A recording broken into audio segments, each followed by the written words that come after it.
जय जय वीर समर्थ शिवासालिके पूर्ण वैराग्याचे वसिष्ठा परिज्ञान योगेश्वराचे कवी वाल्मिका सारिका मान्यसा नमस्कार माझा रामदासा जय जय रघुवीर समर्थ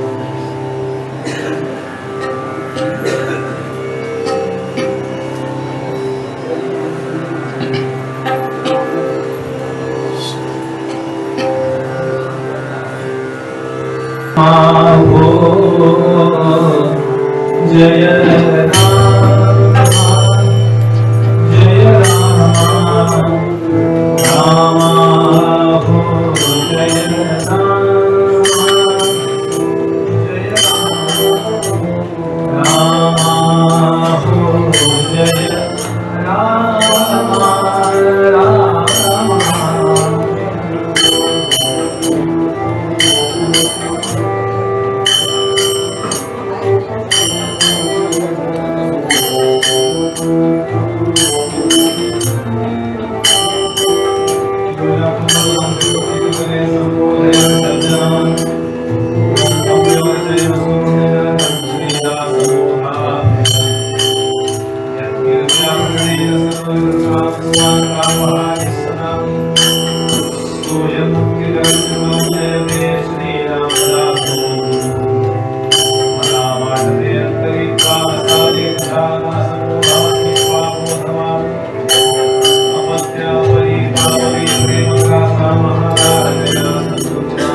राम हो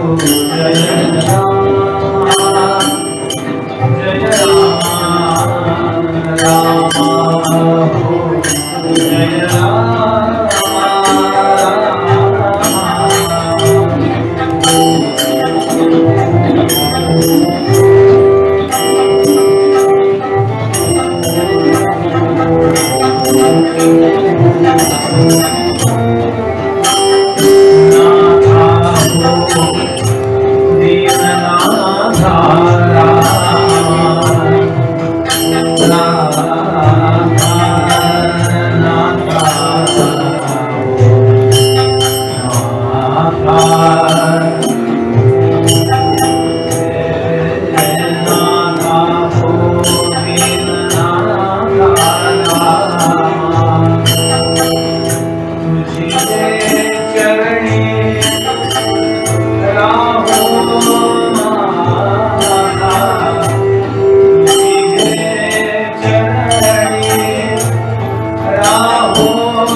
राम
आवडी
माझे गजवदना नमन माझे गजवदना नमन माझे गजवदना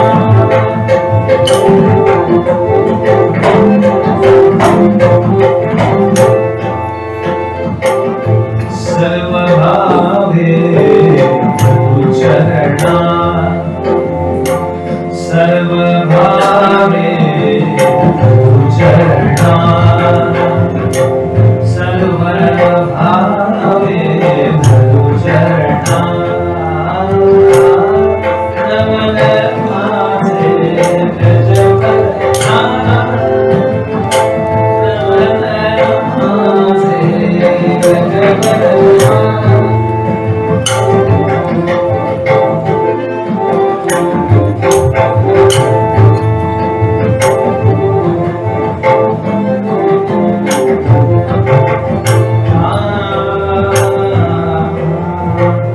गौरी हराचा कुंवर गौरी हराचा कुंवर नाम त्याचे लंबोदर नाम त्याचे लंबोदर नमन माझे गजवदना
क्षणात ऐसा देव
रामचंद्र पूर्वेषाम् अस्माकं कुलदैवम्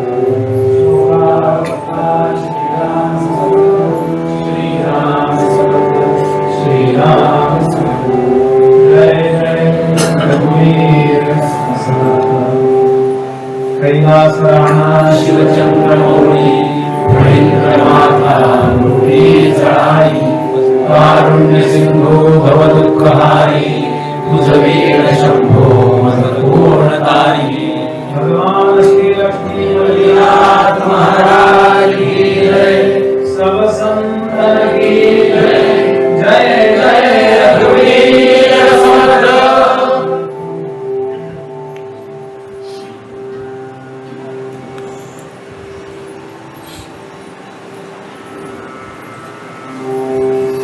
भगवान श्री लक्ष्मीपल्लीनाथांच्या या अत्यंत पवित्र अशा मंदिरामध्ये जीवनाचं इहपर कल्याण करणारं अध्यात्माचं आणि धर्माचं चिंतन कीर्तनाच्या माध्यमातून घडावं या अतिशय प्रामाणिक हेतूने या ठिकाणी जमलेले सर्व भाविक अधिकारी श्रोते सर्वांच्या हृदयस्थ परमात्म्याला अभिवादन करतो। भगवंताची जगदंबेची सद्गुरुनाथांची कृपा आपल्यावर आणि आपल्या संपूर्ण कुटुंबावर भावी आणि ती अखंड राहावी असं जना मनापासून वाटतं आणि त्यासाठी आपलं वागणं भगवंताला कसं आवडेल याचा प्रामाणिकपणे प्रयत्न करणारे जे धार्मिक सज्जन इथे बसले असतील त्यांच्या चरणांना वेगळा नमस्कार करतो।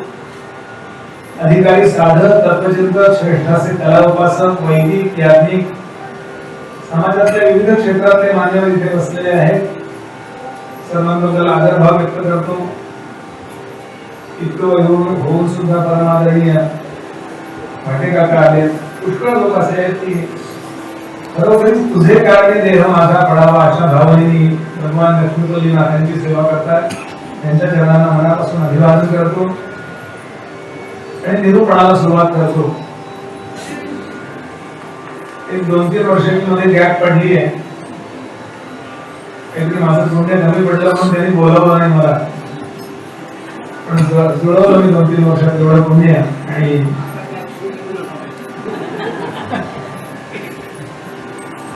उत्सव कालपासून सुरुवात झाला असता तरी कीर्तन आजपासून सुरू होत आहे आणि आपली वैदिक परंपरा अशी आहे की कुठल्याही कार्याच्या सुरुवातीला घडायला वंदन केल्याशिवाय पुढे जायचंच नाही।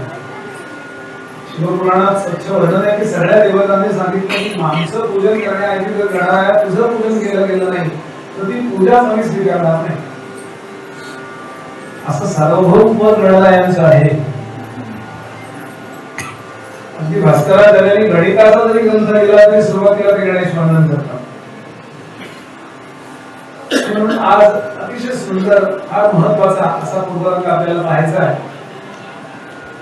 तेव्हा काय ज्याचा पूर्वरंग चांगला असतो ना त्याचा उत्तरंगही चांगला असतो म्हणून पूर्वरंगात कीर्तन ऐकायला जावं म्हणजे 50च्या आतमध्ये नंतर आख्यानच असतंय हे दुखतंय ते दुखतंय। आपल्या पूर्ण लाईफला आयुष्याला जर काही मॅनेजमेंट घ्यायची असेल तर ती लहानपणापासून करावी लागते असं आपल्या पूर्वसुरीने सांगितलंय। म्हणून या मुलांना आपण घेऊन येतो भोग्या हे निमित्त असतं। देवाचं आकर्षण हा सगळ्यात महत्वाचा भाग असतो। लहान लेकरांना आपण घेऊन येतो किती कोकणातले लोक भाग्यवान आहात म्हणून कोकणातले लोक त्या नाशिकच्या भविष्यकाळाच्या नादाला लागलेले आहेत पण पल्लीनाथ पाठीमागे उभा राहून कायम चालू ठेवावं. तू सुद्धा तुझ्या मुलाला घेऊन ये.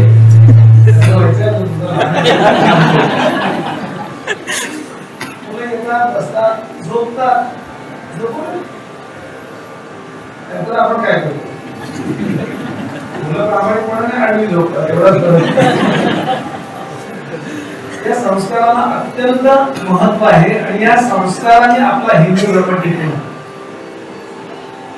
म्हणून गावोगावचे हे कीर्तन, महोत्सव, मंदिर, मठ, वैदिक मंत्रपुष्प, आरत्या, भोवत्या आणि या सगळ्याचं सार काय आहे हे सांगणारं कीर्तन, अध्यात्माश्रम असा एकूण असा उत्सवाचं स्वरूप आपल्या पूर्वजांनी स्थापन केलेलं. कीर्तनकार मतलब राहिले पण कीर्तन चालू आहे.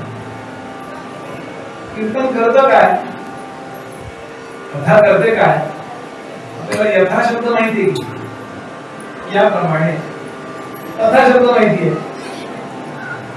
एखाद्या माणसात काही अडचण असेल तर त्याला म्हणतो जेवढ्याच तेवढा आहे. जसा यथाला अर्थ आहे, जसा कथाला अर्थ आहे, तसा कथालाही अर्थ आहे. याप्रमाणे त्याला म्हणतात यथा, त्याप्रमाणे त्याला म्हणतात कथा. आपलं जीवन, आपलं चिंतन कशा प्रकारे असावं आणि कशा प्रकारे नसावं हे ज्यामध्ये चर्चित होतं, चर्चा केली जाते, त्याला म्हणतात कथा. म्हणून समर्थ सांगतात सगळी व्यवधान बाजूला ठेवावी. मनाच्या तोडून ओढी, मनाच्या तोडून ओढी श्रवणी बैसावे आवडी, सावधपणे घडीने घडी काळ सार्थक करावा. आपल्या जीवनात चुकतंय काय हे केव्हा तरी वर्षभर बघायला पाहिजे की नाही. कारण मार्च एप्रिल मध्येच असतं ते जे आपण भरतो ना इन्कम टॅक्स. मार्च एंडिंगला उत्सव येतो आहे हे पण बघा. तसा तो काळेपर्यंत आपल्या आर्थिक फायद्याचा आणि तोट्याचा करतो, तसा आपल्या धार्मिक आणि आध्यात्मिक फायद्याचा आणि तोट्याचा ताळेबंद करण्याचा उत्सव म्हणजे हा लक्ष्मीपल्लीनाथाचा उत्सव आहे. शांत बसा. कोण कीर्तनकार आहे, कोण प्रवचनकार आहे, खूप कमी महत्व आहे. तो लक्ष्मीपल्लीनाथाचा आहे, तर पोस्टमन आलेला. पोस्टमनकडे बघून कधी पत्र घ्यायचं नसतं. ते पत्र कुणाच आहे, आपल्या आत्ताच आहे ना, ते बघून घ्यायचं असतं. म्हणजे त्याच्यावर श्रद्धा ठेवण्यात वेळ नाही जात. पोस्टमनची काय फार आपण त्याला काय नाही फार, दिवाळीचा उरलेला फराळ, दिवाळीचे ग्रंथ नाही का आलेल्या अखिल भारतीय धर्मवृत्ती महासंघ, बाकी याला किंमत नाही. मी कशासाठी बोलतो, थोडं प्रस्तावना करते. 2 वर्ष माझं जरा बोलण्याची गॅप पडली. एक स्टाईल लक्षात आली चलो. म्हणून सगळे बाजूला ठेवून आपल्याला आजपासून अतिशय महत्वाच्या मुद्द्याला स्पर्श करायचं, महत्वाच्या अतिशय चिंतनाचं काही प्रतिपादन करायचं. आज मी आपल्या समोर अभंग कीर्तन एकनाथ महाराजांचा आहे. मला माझ्या गुरुजींनी शिकवलेलं पहिलं कीर्तन. हे चाल तीच. नमन माझे गजवदना, सर्व भावे धरू चरणा, गौरी हराचा कुमर, नाम त्याचे लंबोदर, विघ्ने निवार क्षणात, ऐसा देव एकदंत, आणि एका जनार्दनी शरण, सद्गुरु तोच गजानन. नमन माझे गजवदना, सर्व भावे धरू चरणा, श्री मंगलम मूर्ती. आपल्या डोळ्यासमोर श्वेतवाला हा कल्पात गणरायाचं रूप आहे. या कल्पातला गणेश आहे. सगळ्या कल्पातला गणेश हा गजवदन नव्हता. अगदी आपल्या चेहऱ्यासारख्या, माणसाच्या चेहऱ्यासारखे अनेक गणेश. गणेशाचे अनेक गणेश पुराण तुम्ही वाचलंय किंवा मुद्गल पुराणात त्यांनी अभ्यास केला. गणेशाचे अनेक अवतार आहेत. त्यापैकी आता श्वेतवाला पुराणामध्ये तो काय प्रसंग घडला, भगवान शंकरांकडून त्या गणरायाचं लहानपणी मस्तक कापलं गेलं आणि पार्वती देवा जेव्हा रागावल्या त्यावेळेला गजानना या गजाचं आनंद बसवलं गेलं. आणि त्यात पुन्हा शंकराने सांगितलं नंदीला, इथून तू जा आणि आई आणि मुलगा झोपलेले आहेत हे बघ, आणि ज्या आईचं तोंड मुलाकडे नसेल त्याचं मस्तक कापून आण. ती आयांनी लक्षात ठेवा. तिच्या आईचं फक्त वस्त्र म्हणजे झोपण्याचा मुद्दा नाहीये, तिथे राहण्याचा मुद्दा नाही. आपल्या लेकराच्या वर्तनाकडे ज्या आईचं लक्ष नाही त्याचं असं होतं की गणपती बाप्पाच्या इथे बसला म्हणून त्याचं चीज झालंय, बरोबर आहे. असं उपकथा खूप आहे. तर असं आपलं ते स्वरूप आहे की हा सर्व भावे धर्मचरणांच्यावरती आपल्याला बोलायचं, पण ते बाजूला ठेवतो. नमन माझे काय होता त्याच्या नावाला माझा नमस्कार. सर्व भावे धर्मचरण याचं सगळं ध्यानपूर्वक करायचं. हा कोण आहे, त्याचं काय समजा आधार कार्ड काढायचं झालं तर दुसऱ्या चरणात काढता येईल. गौरी हराचा कुंवर, भगवती पार्वती माता गौरी आणि हर म्हणजे भगवान कैलासनाथ यांचा तो कुमार आहे, मुलगा आहे. नाम त्याचे लंबोदर. अनेक नाव आहेत वेदांमध्ये, हजारो नाव आहेत. त्यात लंबोदर, लंब आहे उदर ज्याचे असा, असा ढेरपुढे असा काय अर्थ घेऊ. आता मी त्याचा अर्थ लिहिलाय की तुझं माझी वसे सचराचर म्हणून म्हणीचे लंबोदर. सृष्टी स्थिती लयादी व्यापार तुझं माझी घडत. वेदांताचा भाग तो घेतला नको पण त्या लंबोदराला आम्ही नमस्कार करतो. गौरी हराचा कुंवर, नाम त्याचे लंबोदर. पण त्याच्या कृपेने होतं काय, तर सगळ्या विघ्नांचा तो मालक आहे. सगळ्या विघ्नांचा तो मालक आहे. आणि परिणाम असा आहे की ते कुणाचं ऐकतात. एखाद्याचं पुत्र असतं ते कुणाचं ऐकतं सांगा, मालकाचं ऐकतं. आपण समजा त्यांच्याकडे गेलो आणि त्यांना जर मोकळं जोडलेलं असेल, दुसऱ्यापेक्षा आपण इंजेक्शनला घालतो. कुणी काय सांगितलं त्याच्यात, हो शामराव कुत्र्याला जरा आवडा, तुमच्या कुत्र्याला बांधा, मला तुमच्याकडे यायचंय. म्हणजे बिंदास या, काही काळजी करू नका, तुम्ही बिंदास फाटक उघडा हात द्या. अच्छा ते कुत्रं चालत नाही का, तेच बघायचंय, काल आणलंय.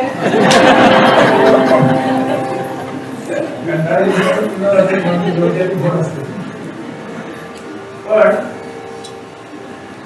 मालक म्हटल्यानंतर तो त्याला पुन्हा खूप पातळी नाही का. सगळी जगातली जी विघ्न आहेत त्याचा मालक कोण आहे. आता जे इराण करता चाललंय, युक्रेन करता चाललंय, हार्मोस मध्ये चाललंय, लक्षात घ्या ज्याच्यावर गणेशाची कृपा आहे ना, काय वाटेल ते होऊ देत. आपल्या घरी काय सिलेंडर काय गणपतीची कृपा आहे. सगळ्या विघ्नांचा सार्वभौम मालक आहे.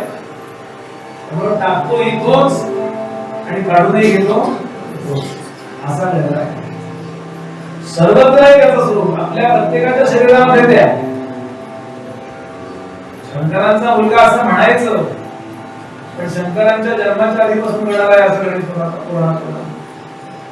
शंकराने त्याला जन्माला नव्हे घातला, शोधून काढला. जसं गुरुत्वाकर्षणाचा शोध कोणी लावला, न्यूटन. म्हणून आपण काय म्हणतो त्याला, गुरुत्वाकर्षणाच्या नियमाचा जनक. जनक म्हणजे बाप. तो जन्माला येण्यापूर्वी काय आकाशात उडून जातो का बापासारखी समजलं नाही.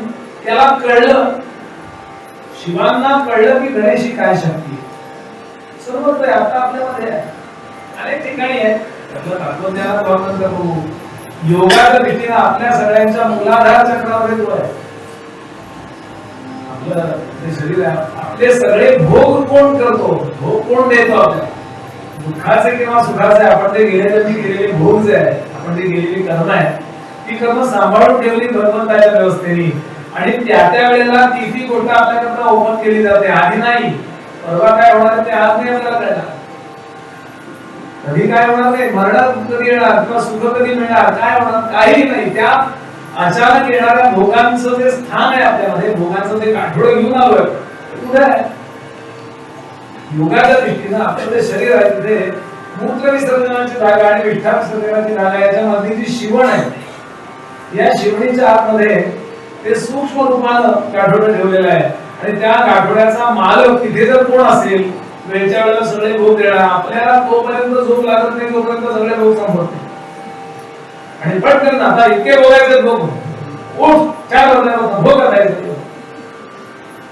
सुखाचे दुःखाचे आणि संमिश्र भोग देणारा कोण आहे, आपलीच केलेली कर्म, त्या कर्माचा जो डाटा आहे सांभाळून ठेवलेला या जन्मापुरता असं वरती आहे, पण आता आपण घेऊन आलो या जन्मापुरता तो त्या तिथे ठेवलेला आहे. आता मी म्हणालो तिथे, आणि तिथे गणरायाला स्थापित केला. कारण लक्षात घ्या, ते पेपर देतात ना, त्या पेपरच्या आपले हे देतात ना प्रश्नपत्रिका, ते भुगून चालत नाही, त्याला लाभ असतं.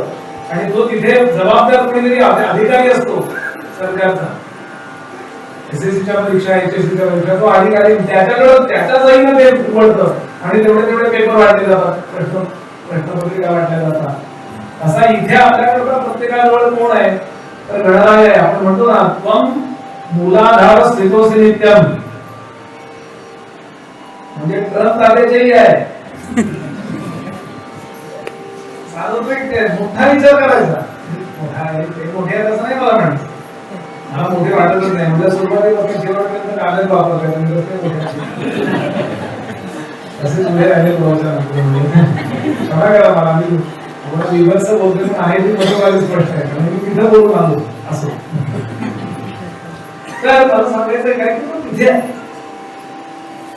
योगाच्या दृष्टीने विघ्न टाकतो सुद्धा तो, आणि विघ्न काढून घेतो सुद्धा तो. विघ्ने निवारी क्षणात ऐसा देव एकदम. विघ्नांचा मालक आहे, सगळे विघ्न त्याच्या मालकीचे आहे. आणि शेवटच्या चरणामध्ये भगवंताचं गणरायाचं मार्गदर्शक स्वरूप सांगितलं की एका जनार्दनी शरण, एका जनार्दनी शरण, सद्गुरु तो गजानन, नमन माझे गजवदना, सर्व भावे धनु चरणा, मंगलमूर्ती.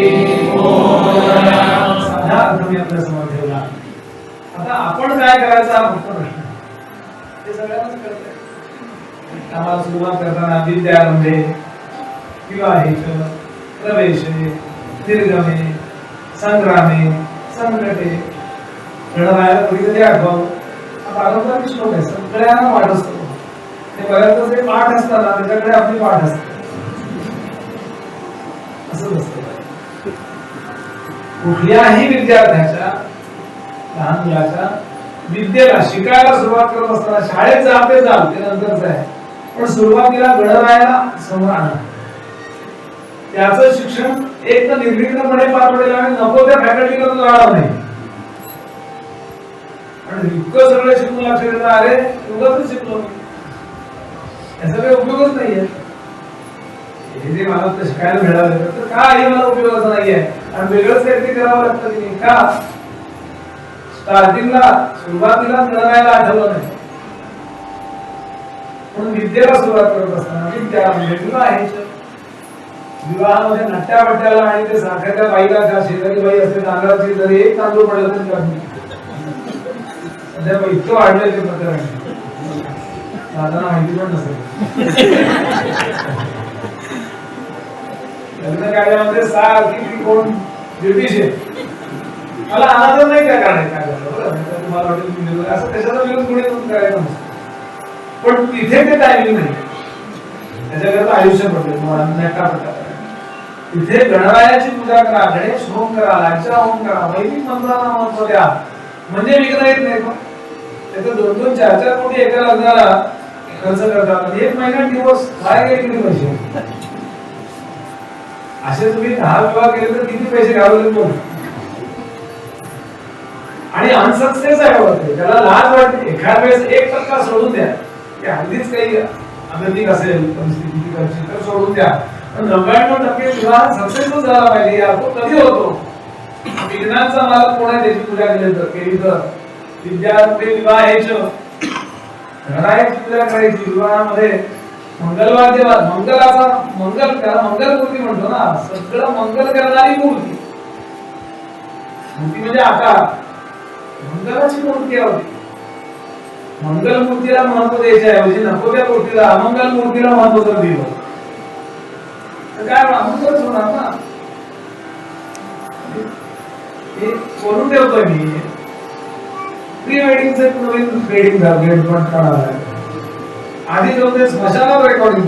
मांगलीला गेलो होतो मी माझ्या आंघोळीला, स्मशानात रेकॉर्डिंग करतो तुम्ही कुठं होती ऐकणारच आहे त्यांना कसं तुमचं चांगलं होतं कारण ते काही विचित्र झालेलं असतं त्यांच्या जीवनात म्हणून त्यांचं दुःख झालेलं ते वाईट नसतात पण काहीतरी विचित्र घडलं की मनुष्य निगेटिव्ह होतो ना म्हणून हे आपण विवाहाच्या वेळेला घडणाऱ्याचं स्मरण महत्वाचं हे मला सांगायचं विवाहाच्या प्रवेश घरात प्रवेश करीत असताना कुठेही प्रवेश करीत असताना म्हणून प्रवेशद्वारावर गणपती लावायचे आमच्याकडे पुण्यामध्ये फक्त दगडूशेठच लावतो दुसरा कुठलाच लावला नाही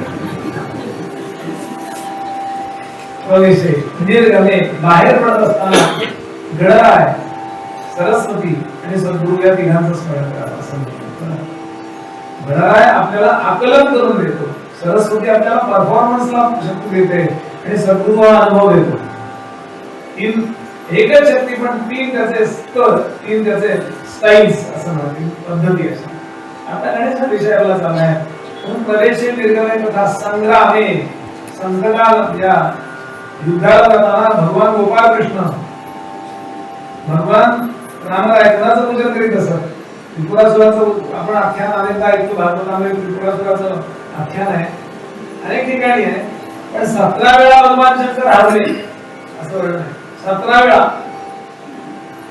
कुणाचा तो कमलाक्ष तारकासुराला 3 मुलं होती त्यांना आपण तिघांना मिळून त्रिपुरासुर म्हणतो आकाशामध्ये 3 त्यांनी मोठीच्या मोठी नगरदेखील सॅटेलाइट्स घेतली होती ब्रह्मदेवाकडून तयार करून एक चांदीचं एक सोन्याचं एक लोखंडाचं आणि ती आकाशामध्ये होती आणि त्यांनी सांगितलं आम्ही कधीच मारणार नाही ते म्हणजे असं जाणार नाही ठीक आहे म्हणजे तिन्ही सॅटेलाइट एका रेषेत आली जो बाण मारणार आहे त्याच्या दृष्टीनं कुठूनही एका रेषेत कधीच येणार नाही कुठली तरी एक बाजू अशी असते की तर एका रेषेत आमचे 3 आली 3 जण आले आणि 3 आलो कमलाक्ष तारकाक्ष आणि विद्युन्माली असे 3 नाव आहेत हे तारकासुराची मुलं होती आणि आकाशामध्ये आमची 3 पुरं म्हणजे गाव आकाशात तरंगणारी एका रेषेत जोपर्यंत येत नाही तोपर्यंत आम्ही मारणार आणि पाणी केले ते एका रेषेत यायचे नाही तसे ट्रॅफिक जाम झालं की ट्रकवाले कधी एका रेषेत नाही एक असा एक चालतो सगळं ट्रॅफिक काम करून टाकतो मला त्याची आठवण येते करणार काय आणि भगवान शंकरला भरपूर युद्ध करतात शंकराच्या पुढे ताकदच नाही लक्षात घ्या शंकर ही सगळ्यात स्पेशल काय समर्थांचा अभंग आहे हाणिकांची मुळती शंकरा खालती लक्ष्मीनाथाच्या खालती आहे सगळ्यांची कीर्ती वाचवली क्षितिला असं म्हणायचं विष्णू ब्रह्मदेव आले का विष प्यायला आज गेला तरी विष प्यायला विष पिणारे आणि अमृत पिणारे असे दोघे आहेत अमृत पिणारे ते देव आणि विष पिऊन बचवणारे ते महादेव तुला महादेव म्हणतात का आणि म्हणून शंकराचा पंचायत अशी झाली फार छान आहे कथा पुराण मी गणपती बाप्पाची गोष्ट सांगतो गणेश पुराणात आणि अंगाला इतकं त्यांनी भस्म लावलं वाईट वाटलं त्याला तुम्ही कसं हरलं की वाईट वाटायचं खेळाडूंना असं लढायचं आपल्याला लढायचं होतं स्टेडियमवर हरलं तर असतं बाहेर असतं एवढं तुझ्या अक्षरच्या डोळ्यात पाणी अंगाला भस्म तुम्ही इतकं वैराग्य आधी वैराग्याचं ते त्यात तुम्ही इतकं अंगाला भरून बसलाय असं म्हणजे वडाचा पारंब्या कुठल्या आता सांगायचं वडाचा पारंब्या कुठल्या आणि यांचा हात कुठला कळत नव्हता आणि या गादीचे मालक आमचे येते असं भारत महाराज तिथून चालले होते नारायण नारायण असे चाललेले होते आणि इतके रागावले शंकर मला याचा त्रास होतो तू नारायण नारायण म्हणता गप्प बस महाराजांना कळेल ना कुठला आवाज मग वडाच्या पारात असा हात आल्यानंतर कळला अरे बापरे हे आहे स्तुती वगैरे केली नमस्कार केला याने विचारलं माझं असं का झालं सांग ते म्हणजे काय झालं सांगा मग काय झालं सांगतो सांगितलं की एकदा नव्हे दोनदा नव्हे 17 वेळा मला त्या ठिकाणी हरवलं एवढी काळजी छोटीशी माझ्या पोराने यांच्या बापाला मारलं रानाने तारकासुराला ठार केलं आणि ही 3 जण मला त्रास देतात काय करू मी ते म्हटले तुझं काहीतरी युद्धात चुकलं मला ते काही कीर्तन करायचं नाहीये अरे जन्मोजन्मी हेच काम करत आलो मी युद्ध. तुम्हाला काय सांगतो ते काय बघूया एक महिने करून लावायची असते काय करायचं तुला माहितीये का? नारद म्हणले ते बघा हे बोल तुम्हाला विचारलं तर मला तुम्ही विचारले पण मी बोलतो ना पृष्ठ कसे चेत करूया नजान्याय न पुच्छता जानन अभी मेधावी घडवल लोक आचरण. आगाऊपणानं पुढे विचारलं तर काही माहित नाही म्हणा. विचारलं नसेल तर मुद्दाम त्याला सांगायला जाऊ नये. पण तुम्ही मला विचारले म्हणजे तुम्ही सांगितलं तर तुम्ही आता ऐकलं पाहिजे. बरोबर तुम्ही कसे केला त्यामध्ये सगळी तयारी केली. तुमचा शरारत जो आहे तो मुख्य आमचा सेनापती आहे.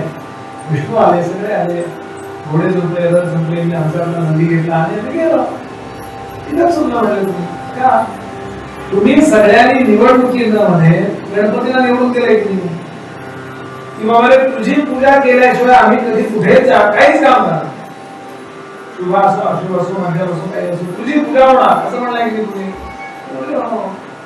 तुम्ही त्याची पूजा न करता गेला की झाला म्हणले हो तो काय घरातच असतो हे राहणार नाही. न्यायाधीश घरात असतो एखाद्याचा म्हणजे मुलगा न्यायाधीश झाला आणि बाप काहीतरी कांदे चोरले म्हणून पकडला गेला सध्या काय पकडला गेला असं चालत नाही. तिथे गेल्यानंतर कोर्टामध्ये गेल्यानंतर त्याला आरोपीचा विचारला त्याला सांगावं लागतं की तुम्ही कशा करता बाबा काय सोडला अरे तुला जेव्हा करायला तू पाहिला म्हणून सोडलो आणि काहीतरी इंटरव्ह्यू करावं लागतं ना. तेव्हा तुम्ही गणेशाची पूजा करा आणि कसा बसायचं नाहीये. गणेशाची पूजा तुम्ही करा आणि मग बघा काय होतं ते. आणि त्याप्रमाणे भगवान शंकरांनी गणेशाची पूजा केली असं आपल्या मुलाची पूजा केली व्यवस्थित सागर सती पूजा केली आणि भगवान शंकर गेले. आणि एक वेळ अशी आली की नारदांनी लांबून लहान पाडता सगळे तिकडे आलेले काय एका लाईनीत म्हणतो ना आणि खट करून एकच पाण्याने सोडला आणि तिन्ही नगर त्यांची उद्ध्वस्त करून घेतली करून टाकली. ही होती पौर्णिमा कार्तिक पौर्णिमा त्रिपुरारी पौर्णिमा म्हणतो आपण. आणि म्हणून माऊलीने सांगितल्या गणपतीची स्तुती करताना ती त्रिगुण त्रिपुरी वेळीला पण तो त्रिपुरासुर वधिला शंभूने वधिला तुझ्या कृपे. तुझ्या कृपेने शंकराने त्रिपुरासुराला मारला हे गणराया. इतकं मोठं संकट सुद्धा तुझ्या कृपेने जातं म्हणून संग्रामे संकटे चैव विघ्नस्तस्य न उपजायते. विघ्न निर्माणच होत नाही. म्हणून आपली श्रद्धा असो श्रद्धा नसो हे फक्त मनापासून करा. श्रद्धया देयम अश्रद्धया देयम धिया देयम श्रिया देयम. माझ्या मनात असो नाही तर नसो मी नाही मानत आहे मी नाही मानत आहे ट्रॅफिक पण तरी मानावं नको. मी अमेरिकेचा ट्रॅफिक मानत नाही. तुम्ही जर तिकडे गाडी चालवा लागलं तर तुमच्याकडे लायसन्स असेल तुम्ही चालू शकता नाही असं नाही. पण मी मानत नाही असं म्हणलं तर तुम्हाला तुम्ही विचारत नाही मानत नाही तुम्ही कोण वाढी. म्हणून श्रद्धेने गणपतीचं स्मरण करा अश्रद्धेने गणपतीचं स्मरण करा कसंही करा आणि देवाला म्हणा देवा माझं कल्याण. हा झाला साधा पूर्वरंग. आता थोडा आपल्याला विचार करायचा आहे सर्व भावे धरू चरण म्हणजे काय म्हणजे पूर्वरंग बघा. आपली 3 स्तरावरती प्रगती व्हावी असं आपल्याला वाटत असतं. 3 स्तरावरती आता आपण ज्या लोकात आहोत त्या लोकांमध्ये आपली प्रगती व्हावी असं वाटतं की म्हणजे आपल्याजवळ वाहन असावं आपलं आरोग्य चांगलं असावं आपली मुलं बाळा व्यवस्थित असावी त्यांचे शिक्षण नीट असावी आपला लौकिक चांगला असावा इथं चांगली असावी पिढ्यानपिढ्या आपल्याला काही कमी पडू नये इत्यादी इत्यादी इत्यादी ते किती तपशील वाढवते असं वाटतं की नाही. याला म्हणतात ऐहिक जीवन. ऐहिक म्हणजे आता ज्या लोकांमध्ये आपण आहोत त्या लोकांचं जीवन. पण असं आपण किती वाढवलं किती हे केलं तरी आपल्याला निश्चित माहितीये कोणालाही पत्रिका न दाखवता न हाथी है न घोडा है वहां पैदल ही जाना है. केव्हा ना केव्हा आपल्याला हा देह सोडायचं माहितीच आहे आपल्याला. फक्त कधी सोडायचं माहित नाहीये हे माहित नाहीये बरोबर कधी सोडायचं आहे हे आपल्याला माहिती नाहीये. हे माहिती आहे आपल्याला काय म्हणतात माहिती नाही हे माहिती आहे पण निश्चित जायचंय. पण पुढे कुठे जायचं माहितीये का आपल्याला याच्याकरता धर्माचा अभ्यास करावा. हा देह म्हणजे आपला शेवटचा नव्हे. हा देह टाकल्यानंतर आपल्या कर्माप्रमाणे आपल्याला अनेक लोक फिरायला लागतात किंवा या लोकांना पुन्हा यावं लागतं. आमचे माझे गुरु नेहमी म्हणायचे, स्वामी वरदानंद भारती, मला खूप ते प्रिय वाटायचं वाक्य. ते म्हणायचे, माणसानं बाकी काही केलं तर करावं नाही तर करू नये, पण एक गोष्ट करावी की मेल्यानंतर देवाला वाटावं किती चांगला चालला हा, त्याला परत माणसाला देहात टाकूया आणि परत लक्ष्मीपूजनाच्या उत्सवात टाकूया असं वाटावं म्हणे त्यांना. हे पुढचं वाक्य मी बोललो. एवढं तरी वाटलं तरी खूप मिळाला किती चांगला वाटला. त्याचा आहेत ना एक एक जण खोटं बोलून बोलून बोलून बोलून तोंडाचे ऑपरेशन वगैरे झाले ते असे खूप लोक असतात. त्यांना परत माणसाची जाहीर टाकतील काय असं वाटतं. मग खरंच ऐकू नाहीये मला, पण खरोखरीच असं वागावं. हा जो पुढचा जो काही आपल्याला प्रवास करायचा याला पारलौकिक जीवन म्हणतात. पारलौकिक जीवन कुठेही जाऊ, कदाचित पहिल्याच्या ब्रह्मांडात टाकेल आपल्याला. तिकडे जरा चांगल्या कीर्तनकारांची आवश्यकता आहे, खूप गर्दी झाली आहे, पुष्कळ चांगले चांगले कीर्तनकारात तो इथं म्हणून तिकडे जा काही, पण काही असू शकतं. आपल्याला माहिती नाही आपण कुठे जाणार, पण तो प्रवास आपला निर्वेद व्हावा. अजिबात त्यामध्ये आपल्याला संकट येऊ नये आणि व्यवस्थित फ्लुएंटली सगळं आपल्याला पुढचे जन्म, देह मिळणं, देह टाकणं, त्या देहाची व्यवस्था, तिथली कर्तव्य, तिथं सुचणं, हे सगळं नीट व्हावं. असा ऐहिक तसा पारलौकिक जीवनाचाही प्रवास सुकर व्हावा. हा एक दुसरा आउटलुक, दुसरे ध्येय. आणि तिसरं, आपली जेव्हा खूप प्रगती होत जाते, खूप प्रगती होत जाते, अत्यंत प्रगती होत जाते, त्यावेळेला आपल्याला असं वाटतं की जन्म मरणच नको, आपण कोण आहोत हे आपण ओळखावं. या देहाला चालवणारं काय चैतन्य असं आहे की ज्या चैतन्यामुळे बुद्धी आपली विचार करते.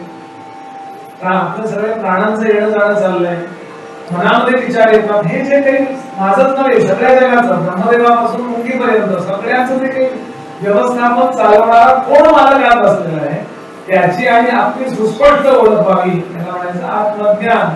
आणि या आत्मज्ञानाच्या तळमळीला खूपच कृपा लागते, अत्यंत कृपा लागते. पण ती जर कृपा झाली आपल्या देवाची, तर आपल्याला ते वाटल्यानंतर जो काही आध्यात्मिक प्रवास आहे त्या प्रवासामध्ये आपल्याला यश पाहिजे. थोडं मी काही का ऐहिक जीवनातलं यश, पारलौकिक जीवनातलं यश आणि आध्यात्मिक जीवनातलं यश, या तिन्ही यशाकरता सगळ्यात महत्वाचं जर काय असेल तर आपल्याला त्या यशासाठी असणारं जे साधन आहे ते व्यवस्थित मिळणं.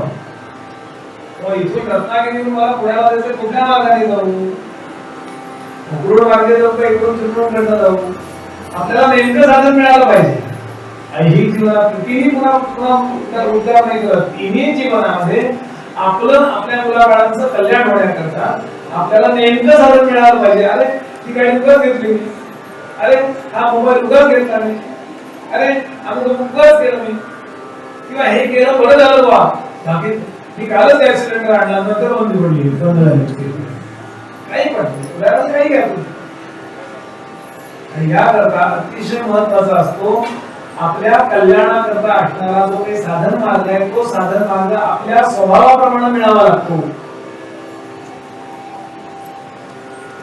अनेक साधन आहेत, म्हणजे भक्ती मार्ग मी बोललो यापूर्वी, पण आवृत्ती करतो थोडीशी. भक्ती मार्ग नावाचा एक मार्ग आहे, म्हणजे प्रेमाने भगवंताकडे जा. ज्ञानमार्ग नावाचा एक मार्ग आहे, म्हणजे तो कोण आहे हे ओळखण्याकरता बुद्धीचा वापर करा. किंवा योगमार्ग नावाचा एक मार्ग आहे, म्हणजे प्राणांना हट्टाने थांबवा. प्राणांना हठयोग म्हणतात, हट्टाने करायचं. असे अनेक मार्ग आहेत. तर त्यातही बरेच मार्ग आहेत. नुसता भक्ती मार्ग म्हटलं तरी नवविधा भक्ती, रामायणाचा आधार घेतला तर 16 प्रकारची भक्ती. त्यातलं मला काय लागू पडतंय? जसं ब्लड प्रेशरच्या ज्या गोळ्या आहेत, ॲटेनॉल आहे, आमटी आहे, तमकी आहे, पण मला कुठली गोळी लागू पडेल? कुठली गुगलवर सर्च केली घेतली गोळी, असं केलं तर ते अपराध येतो. सेल्फ मेडिकेशन आपलं आपण जर औषध घेतलं तर तो अपराध आहे, कारण आपण ते शिकलेलो नाही आहोत ना. आपण जर आपली बाजू गुगलवर मांडायला चुकलो तर औषध चुकू शकतो, प्राणघात होऊ शकतो. म्हणून त्यातले स्पेशालिस्ट जे असतात त्याच्याकडे जातो की माझा बीपी म्हणजे वावळटपणा वाढलाय, ब्लड प्रेशर वाढलंय, योग्य गोळी द्या. असं त्याला सांगतो की खूप महत्वाचं शेवटचे 2-5 मिनिटं. कारण आज परिस्थिती अशी झाली आहे,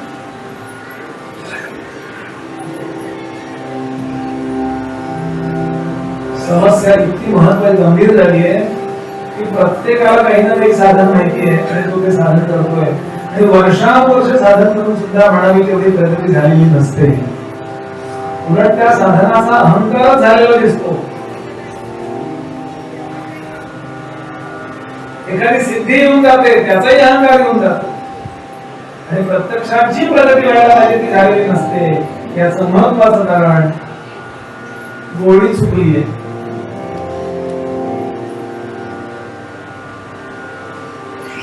मला काय योग्य आहे, सर्व भावे धरुचरणाचा अर्थ वाटतोय. मला काय योग्य आहे, मी पहाटे उठून ध्यान केलं पाहिजे का, जप केला पाहिजे का, संध्येमध्ये लक्ष दिलं पाहिजे का, पिंपळावर रोषणा घातल्या पाहिजे.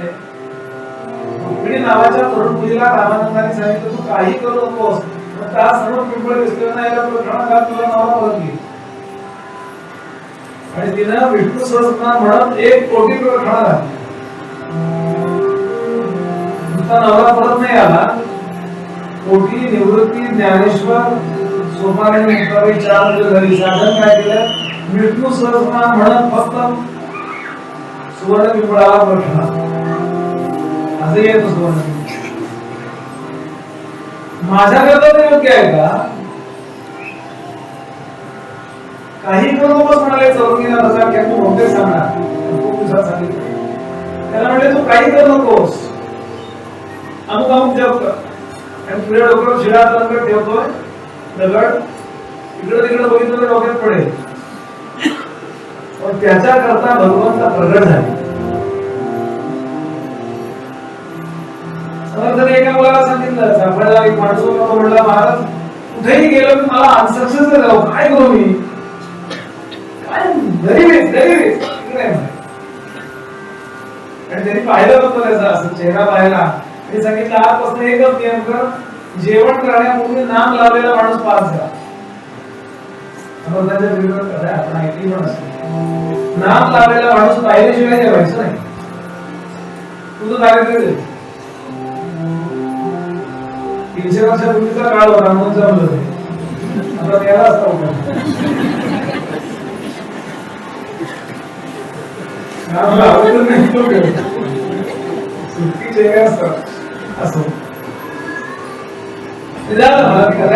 एक असा प्रसंग आला की त्याला धबाड मिळाला. चमत्कारच म्हणजे नेमकं साधन. तर माझा स्वभाव मी कामी आहे का, मी क्रोधी आहे का, मी लोभी आहे का, मत्सरी आहे का, मी सज्जन आहे पण सज्जनपणाचा मला अहंकार आहे.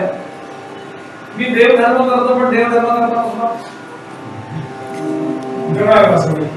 असा दर्प आहे का माझ्याकडे? नाही, मी जरा ओव्हरच शामलो. हा अतिच जरा चांगला आहे. काय माझा दोष आहे आणि काय माझ्यात सद्गुण, कशाचा वापर करायचा, काय दूर करायचं. वरवरची तात्पुरती शांती आपला स्वभाव नसतो. मी याला नेहमीच फरक देत असतो की तुम्ही रस्त्यानं चाललाय, बराच वेळ पाणी असं साठलेलं आहे, पाणी डबकं पाण्याचं साठलेलं आहे आणि त्या पाण्यामध्ये बराच वेळ काही धोंडा पडला नाहीये, काही नाही, म्हणून ते पाणी नितळ झाले, शांत झाले आणि त्यातला मोळ जो आहे तो खाली बसला. काय त्याला म्हणतात, माती खाली बसली आहे. गढूळ पाणी राहिलं नाही, ते पाणी शांत का झालंय असं, तर पाणी आलं नाहीये, काही पडलेलं नाही म्हणून. असं बराच काळ आहे आणि वरून जर एक दगड टाकला कोणी तर माती उधसते आणि सगळं पाणी गढूळ होतं. आपल्याला वाटतं अरे अरे अरे त्या दगडामुळे पाणी गढूळ झालं. कुठं काय गढूळ आहे का? मला सांगा, दगडामुळे पाणी गढूळ झालं का ते गढूळ होतं हे दगडामुळे दिसलं?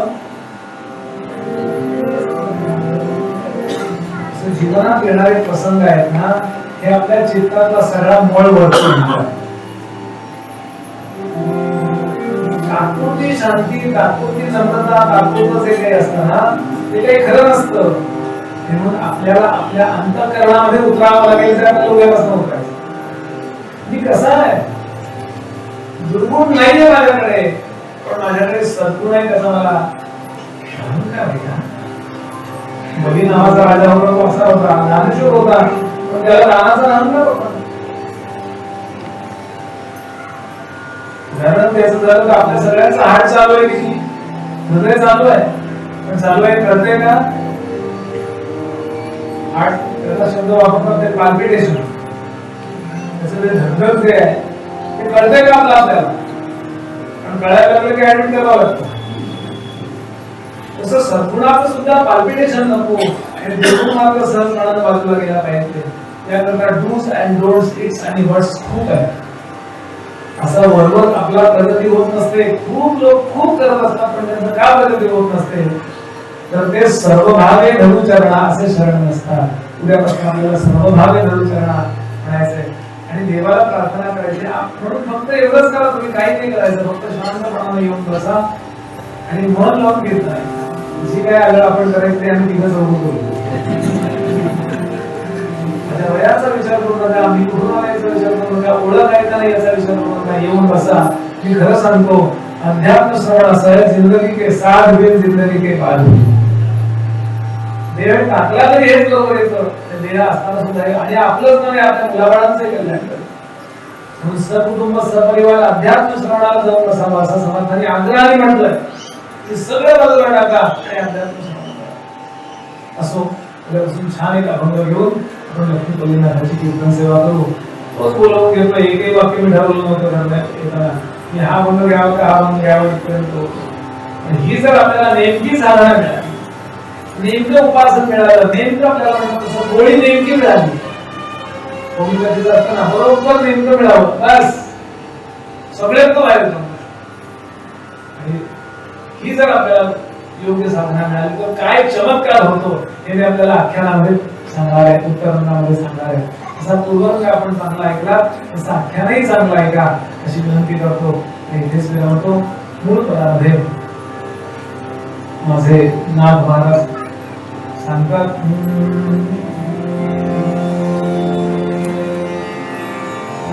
जरा स्पीकर सिस्टीम चांगली करा, खूप ओरडून बोलायला लागतंय मला.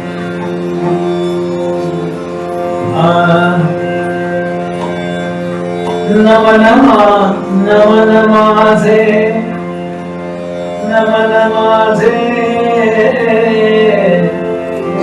सर्वभावे धरू चरणा. नमन माझे गजवदना, नमन माझे गजवदना, सर्वभावे धरू चरणा. शरणा सर्वभावे धरू चरणा.